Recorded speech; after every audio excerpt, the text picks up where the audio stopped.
कि मैं गिरफ्तार हो गया हूँ। मैं गिरफ्तार नहीं हुआ, मैंने खुद पुलिस डिपार्टमेंट के पास जाकर अपने आप को सरेंडर किया।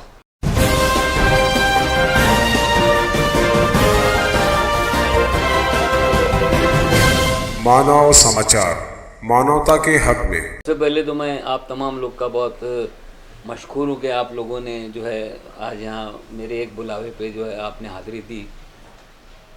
शहर अजीज़ में मेरे ताल्लुक़ से जो इल्ज़ामात लगाए गए वो इल्ज़ामात बेबुनियाद हैं।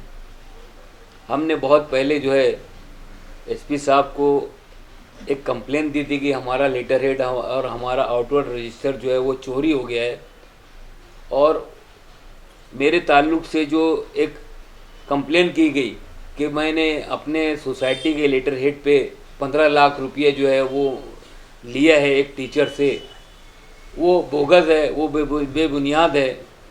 वो मेरा चुराया हुआ लेटर हेड है। उसका जो है हम लोगों ने पूना से जो है वो वेरिफिकेशन मंगा लिया है। पूना का वेरिफिकेशन जो है जो आया है वो हमारे हक में है कि जो कंप्लेन की गई है उस पर जो दस्तखत है वो बोगस है, और वो जो है वो बोगस डॉक्यूमेंट दाखिल किया गया है। मेरा ये बोलना है कि हमारे ताल्लुक़ से ख़ास तौर से ये एक ख़बर जो है मीडिया में आई और बहुत सारे लोगों ने व्हाट्सअप किया कि मैं गिरफ़्तार हो गया हूँ। मैं गिरफ़्तार नहीं हुआ, मैंने खुद पुलिस डिपार्टमेंट के पास जाकर अपने आप को सरेंडर किया, और सरेंडर करने के बाद मैंने डिपार्टमेंट को पूरा ताउन दिया कि भाई जैसा भी आपको मेरे ताल्लुक़ से उसके अंदर आपको लगता है वैसा आप इन्वेस्टिगेट कीजिए, और आपको कैसा लगता है वैसे आगे बढ़िए, आप प्रोसेस कीजिए। मैंने उसके अंदर पूरा ताउन दिया डिपार्टमेंट का, और उससे मैं पूरा मुतमईन हूँ। आज नहीं तो कल जब सच्चाई सामने आएगी, लोगों के सामने आया हो जाएगा, तो मेरा सिर्फ इतना ही बोलना है कि मैं इस मामले में बिल्कुल बेकसूर आदमी हूँ। ऐसी कोई बात नहीं है। हमारे तमाम लोग को इत्मीनान रखना चाहिए कि ऐसी कोई बात नहीं है। और आगे बहुत सारी बातें जो हैं, जो जिसका ताल्लुक जो है लीगल डिपार्टमेंट से आता है, वो हमारे एडवोकेट जो है अजीम वकील साहब जो है वो आपसे बात करेंगे। शुक्रिया। देखिए, ये जो तनाज़ा चल रहा है व्हाट्सएप पर भी काफ़ी दिनों से आया है कि डॉक्टर साहब ने उनके स्कूल की टीचर शगुफ्ता अबरार अहमद से 15 लाख रुपए दिए, नौकरी पे लगाए हैं। इसके सूत्र में तकरार दी है। दरअसल शगुफ्ता अबरार अहमद को नॉन एडिट पोस्ट पे लगाया गया, इसमें कोई शक नहीं। 2016 से वो नौकरी कर रही है, 16, 17, 18, 19। 2017 में ऐसी कंप्लेंट अबरार अहमद ने किए थे, आपस में सुलहनामा हुआ तो उसे लगा दिया गया था। उस वक्त से वो काम कर रही है, लेकिन 2020 में एक दो टीचर रिटायर हुए, उनकी जगह खाली हुई। अबरार अहमद और उनकी बीवी का कहना था कि उस जो जगह खाली हुई उस आसामी पे इसे तकरीरें दी जाए। जाहिर है स्कूल में दूसरे सीनियर टीचर्स हैं और लोगों के भी क्लेम है। उस चीज़ से डॉक्टर साहब ने इनकार किया। ये इनकार की वजह से अबरार अहमद, शगुफ्ता और उनके और रिश्तेदारों ने डॉक्टर साहब के खिलाफ शिकायत दर्ज करवाना शुरू कर। 6 अक्टूबर को जो तकरार दी गई पुलिस स्टेशन में, उसमें ऐसा बताया गया है कि डॉक्टर साहब के सोसाइटी के जो लेटर हेड है, इसके ऊपर डॉक्टर साहब ने लिख के दिया है कि मैंने उससे 15 लाख रुपए लिए हूँ और हम आपको 2 महीने के बाद में तकरीरी करेंगे। ये लेटर 2017 का बताया जाता है। जाहिर है अगर 17 का लेटर लिखा होता तो 1917 से 2017 से 17, 18, 19, 20, 4 साल तक ये लड़की खामोश नहीं रही। 3 साल से ये काम करे, 3-4 साल से, मगर चूँकि सीनियर पे स्केल पे नहीं दिया गया तो ये लेटर का नाजायज़ फ़ायदा उठाया गया। ये लेटर जो है या तो चुराया गया है या किसी तरह से भी किसी की मदद से लिया गया है। इस लेटर के ताल्लुक़ से जैसे ही ये खबर मिली, पुलिस स्टेशन ने डॉक्टर साहब को बुलाए थे। डॉक्टर साहब, कंसर्न क्लर्क, तौसीफ़ अहमद और जो भी ये सब लोग गए, इन्होंने अपने जवाब लिखा है। और जब वो लेटर मालूम हुआ तो वो लेटर की खुद उन्होंने हैंडराइटिंग एक्सपर्ट से रिपोर्ट मंगवाई है पूना से। आप लेटर देखेंगे तो लेटर में सिर्फ डॉक्टर साहब के धुंधली दस्तखत और तमाम मज़कूर जो है लिखा हुआ है वो टाइप किया हुआ है, लिखा हुआ नहीं है, जो बताते हैं कि किसी तरह के कॉन्स्पिरेसी और वो टाइप किया गया है। धुंधली सी दस्तखत है जो किसी पेपर पर से भी ट्रेस की गई हो, इससे खारिज इनकार नहीं किया जाता। डॉक्टर साहब ने पुणे के हैंडराइटिंग एक्सपर्ट को, जो उनकी हमेशा की दस्तखत है, स्पेसिमेन सिग्नेचर है, करस्पॉन्डेंट जो वो तमाम दस्तखत भेजे और हैंडराइटिंग एक्सपर्ट ने रिपोर्ट दिया है कि ये दस्तखत जो है ये जाली है। लेकिन बहरहाल चूँकि पुलिस की कंप्लेंट की गई थी, जैसे इल्म हुआ तो डॉक्टर साहब ने पेशगी ज़मानत के लिए अप्लाई किया था। अदालत ने डॉक्टर साहब की मिसेज जो कि हेडमिस्ट्रेस है, फर्जंद, उनको पेशगी ज़मानत दी। लेकिन चूँकि इल्ज़ाम लगाया गया था कि लेटर पे 15 लाख रुपए लिखे दिखे, तो उसकी तफ्तीश के लिए सोचा कि पेशगी ज़मानत नहीं दी। डॉक्टर साहब हाईकोर्ट से अप्रोच हुए, हाईकोर्ट ने भी पहला महीना भर 2 महीने तक तकरीबन बेल दी। वहाँ पर अबरार अहमद ने प्राइवेट वकील लगाया और इल्ज़ामात लगाए दूसरे। इसलिए अदालत ने कहा कि भाई अगर ऐसे टीचरों को पैसे लेके लगाया जा रहा है तो ये संगीन इल्ज़ामात है, सही है गलत जो हैंडराइटिंग रिपोर्ट है, लेकिन इसका तफ्तीश होनी चाहिए। इसके लिए कस्टडियल प्रिजन ज़रूर रहे। जैसे ही बेल एप्लीकेशन रिजेक्ट हुए, दूसरे दिन डॉक्टर खुद सरेंडर हो गए। पुलिस को पूरा ताउन दिया है, पुलिस ने उनकी स्पेसिफिक सिग्नेचर ली, ट्रस्ट के जो पुराने लेटर हेड है, नए लेटर हेड है, सब जब्त किए और अपने तौर पे पुलिस तफ्तीश कर रही। जहाँ तक टीचरों के हक़ का इस्तेमाल है, वो अगर उनको पर जुल्म किया जाता है तो हक़ का इस्तेमाल कर सकते हैं, इसमें कोई दो राय नहीं हो सकती।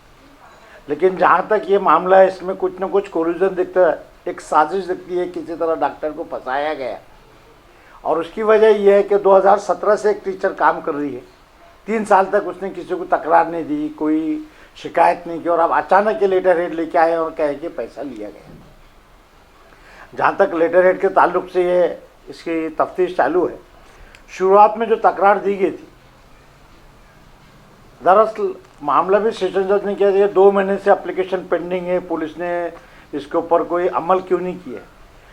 पुलिस ने अमल इसलिए नहीं किया था कि जैसे ही शगुफ्ता ने तकरार दी, साथ में डॉक्टर साहब ने भी तकरार दी कि इनका आउटवर्ड नंबर लेटर हेड चोरी गया, उसकी छानबीन वो अपने तौर पे कर रहे थे।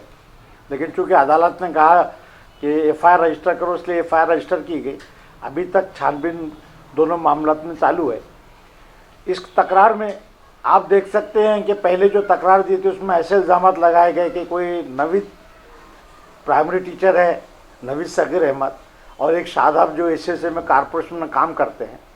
पहले ऐसे इल्ज़ाम लगाए कि इन दोनों अफराद ने, जब ये अबरार अहमद और शगुफ्ता एजुकेशन ऑफिसर के पास गए तो वहाँ के एजुकेशन ऑफिसर या उनके अमले ने बताया कि भाई अगर अप्रूवल लाना है, देना है, इसकी सहूलत के लिए आप इन दोनों अफराद से मिलो और उनको पैसा दो, वो हमारे पास आए। लेकिन इसके बाद में जब तकरार 29/12 को रजिस्टर की गई, उसमें एजुकेशन ऑफिसर के और उनके अमले के ताल्लुक से जो भी शिकायतें की गई थी वो सब बदल दी गई और एक नई तकरार दी गई। पहले तौसीफ अहमद और मुआज के ताल्लुक से भी इल्ज़ाम लगाए गए कि इन्होंने पैसा मांगे, ये किया, और बाद में दूसरी तकरार में दोनों का नाम कम कर दिया गया। तो हर दफ़ा ये जो कंप्लेनेंट है ये अपनी शिकायत में तब्दीलियाँ कर रही हैं।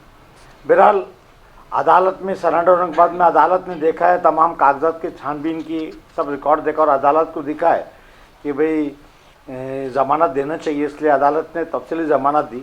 जबकि ज़मानत ना हो, महीना 2 महीना डॉक्टर साहब जेल में रहे, इसके लिए अबरार अहमद ने प्राइवेट वकील लगाए। सेशन कोर्ट के ऑब्जर्वेशन थे कि भाई ऐसे मामलात में एंटी करप्शन एक्ट के भी प्रोविज़न लगाना चाहिए, जो कि ऑब्जर्वेशन गलत है, इसलिए कि ये एक प्राइवेट अदारा है और इस प्राइवेट अदारे के लिए Maharashtra employees of private school conditions of services act नया एक्ट है। इस एक्ट के तहत जो भी टीचरों का मामला रहते हैं, एक स्पेशल स्कूल ट्रिब्यूनल 4 ज़िले के लिए नासिक में कायम है।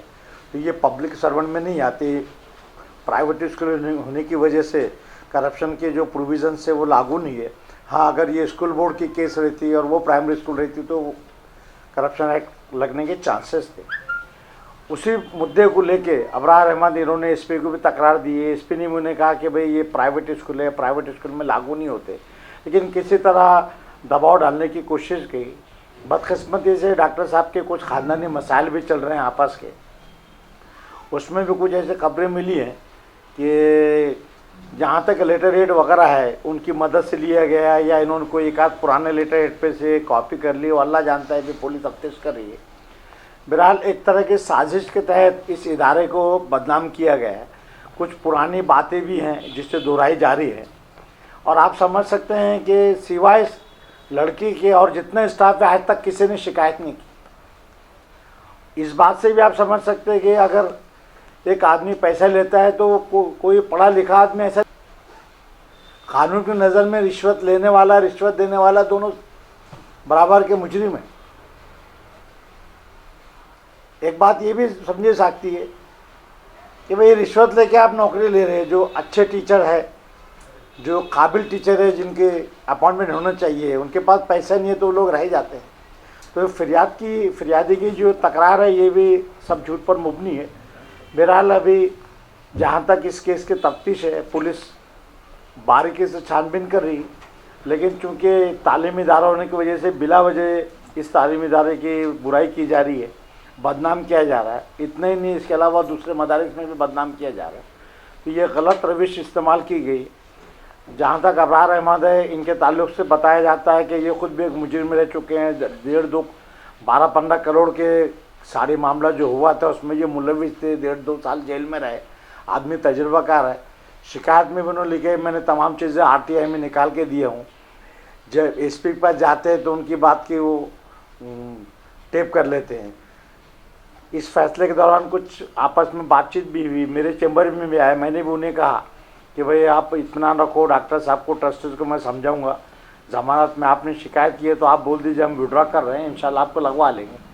पता चला है मुझे इस शख्स ने मेरी भी जो गुफ्तनी दी हुई वो भी टेप करके रखी। तो बहरहाल आदमी काफ़ी अय्यार या होशियार बोलिए और इस तरह से वो सता रहे हैं। बहरहाल चूँकि पुलिस इस मामले की तफ्तीश कर रही और बहुत जल्द दूध का दूध और पानी का पानी हो जाएगा। बहरहाल अदारे की जो बदनामी की जा रही है, अगर ये ज़ाती मामला भी था तो इस तरह मीडिया को देना, व्हाट्सएप पर चलाना नाम के साथ और मुख्तलिफ बातें, ये एक गलत रविश है। इससे रोकना चाहिए। अगर वाकई उसके साथ कोई नाइंसाफ़ी हुई तो अदालत पे भरोसा रखना चाहिए। अगर वाकई उनके दुरुस्त केस है तो अदालत अपने तौर पे फैसला देगा। लेकिन जो इदारे को बदनाम किया जा रहा है, इसके पीछे कोई साजिश दिखती है, उसकी छानबीन होना चाहिए। मैं इतना ही कहूँ। लिखकर नहीं देगा कि भाई मैंने रिश्वत लिया है।